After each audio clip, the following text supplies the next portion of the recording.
देशभरात जातनिहाय जनगणना करावी आणि आरक्षणावरील 50% मर्यादा उठवण्यासाठी राज्य सरकारने केंद्र शासनाकडे पाठपुरावा करावा यांसह 9 मागण्यांसाठी आयटक बांधकाम कामगार संघटनेच्या नेतृत्वाखाली जिल्ह्यातील बांधकाम कामगारांनी जिल्हाधिकारी कार्यालयासमोर निदर्शने केली आहेत। शासनाने मागण्यांकडे दुर्लक्ष केल्यास राज्यभर आम्ही आंदोलन करू असा इशाराही आंदोलकांनी दिलाय। आयटकचे अध्यक्ष रमेश सहस्त्रबुद्धे, विजय बचाटे, इब्राहिम पेंढारी, सतीश लोखंडे, भारतीय कम्युनिस्ट पक्षाचे सचिव नंदकुमार हत्तीकर, वैभव पवार, गौतम कांबळे, वर्षा गडचे, संजय देसाई आदींच्या नेतृत्वाखाली हे आंदोलन करण्यात आले।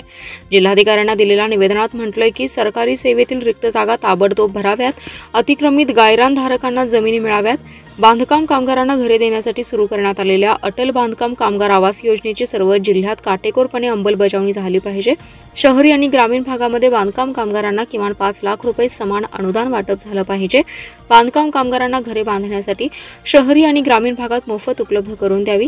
महिलांवर अत्याचार करणाऱ्यांना कडक शासन करावा आणि गुन्हे करणाऱ्यांना संरक्षण देणाऱ्या प्रशासनावर आणि राजकीय कार्यकर्त्यांवर त्वरित गुन्हे दाखल करून कठोर कारवाई झाली पाहिजे अशी मागणीही त्यांनी यावेळी केली आहे।